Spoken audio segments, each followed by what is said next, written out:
Et maintenant, je vais demander à Laurent Brun de venir nous dire un mot. Donc, il est responsable national du syndicat CGT des cheminots.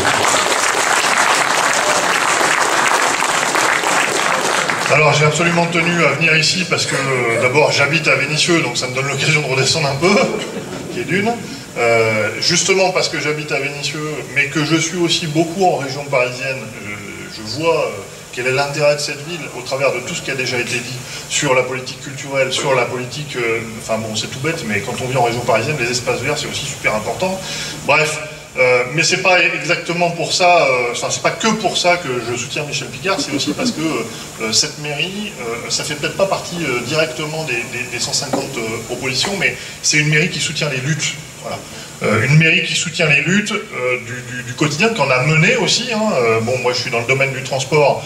La bataille pour le métro à Vénissieux, la bataille pour le tramway et les batailles pour le transport public plus accessible pour la population de manière à on va dire, lier la population de Vénissieux à toutes les autres villes autour dans cette métropole lyonnaise qui a tendance à parfois un peu se replier sur elle-même.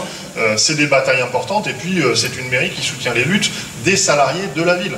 Ça a été évoqué aussi, les Saint-Jean Industrie, les Véninov, et puis tout un tas et les Bosch, et puis tout un tas d'autres luttes un peu moins médiatiques, un peu moins massives, mais toutes ces luttes, elles trouvent dans la mairie de Vénissieux un soutien politique, et c'est extrêmement important parce que on l'a vu dans les luttes que j'ai citées, mais on le voit aussi, nous les cheminots, quand on mène des batailles qui concernent la zone de Vénissieux, puisqu'il y en a eu quelques-unes sur les ateliers du matériel qui s'implantent, qui viennent de Vénissieux, d'Oulin ou d'autres. Et ben c'est important d'avoir le soutien d'une mairie. Pourquoi? Parce que la mairie, elle vous donne accès aux médias, elle vous donne accès à la préfecture, et je vous garantis que quand vous êtes un citoyen isolé, quand vous êtes un salarié isolé, avoir accès à la préfecture, c'est impossible. Donc il faut des relais politiques, et cette mairie de Vénissieux, c'est un relais politique pour les salariés en lutte, que ce soit pour la ville elle-même, que ce soit pour l'économie, pour les entreprises, pour le maintien de ces boîtes, de l'emploi, ou pour d'autres luttes. Donc c'est extrêmement important, et puis je terminerai là-dessus parce qu'on est dans une période quand même un peu particulière.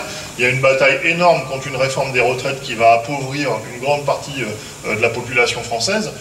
Cette bataille pour les retraites, elle passe aussi par des élus nationaux. Alors ça a été dit, il y a un candidat sur la ville qui est actuellement député et qui vote toutes ces réformes régressives qui sont mises en œuvre. Mais aussi, et ce que les citoyens savent peut-être un peu moins, c'est que quand on vote au municipal, on vote indirectement aussi pour les sénateurs, puisque notamment l'élection des sénateurs est une élection indirecte par des grands électeurs qui sont beaucoup désignés dans les conseils, parmi les conseillers municipaux. Donc en fait le message qu'on peut envoyer aussi au travers de cette élection municipale en votant pour Michel Picard, c'est pas un seul sénateur sur notre circonscription pour LREM et pour Macron, pas un seul sénateur pour la droite, et le maximum de sénateurs de gauche qui vont faire barrage à ces réformes-là qu'on veut nous imposer. Donc voilà, pour toutes ces raisons, Vénissieux, belle et rebelle, comme on dit régulièrement, c'est aussi grâce à la mairie, c'est aussi grâce aux habitants, mais c'est grâce à la mairie. Je soutiens Michel Picard, j'espère qu'elle gagnera et qu'elle gagnera le plus largement possible. Par contre, je le dis aussi parce que justement, on est dans le cadre de cette bataille sur les retraites où on voit que les forces en face, elles sont importantes. Ça se fera pas en gardant les mains dans les poches. Il faut vraiment que tout le monde aille à la bataille pour convaincre les voisins, les collègues d'aller voter et de se bouger, parce que il y a toujours un risque. Donc il faut absolument qu'on ait la victoire la plus large possible, qui soit sans ambiguïté. Ça éviterait aussi qu'on se retape les sujets de la dernière fois avec des procès de certains pour nous faire revoter parce que d'autres ont triché. Bon bref, je passe les détails, mais voilà, Michel et toute l'équipe, bonne chance, et en tout cas moi je voterai pour vous.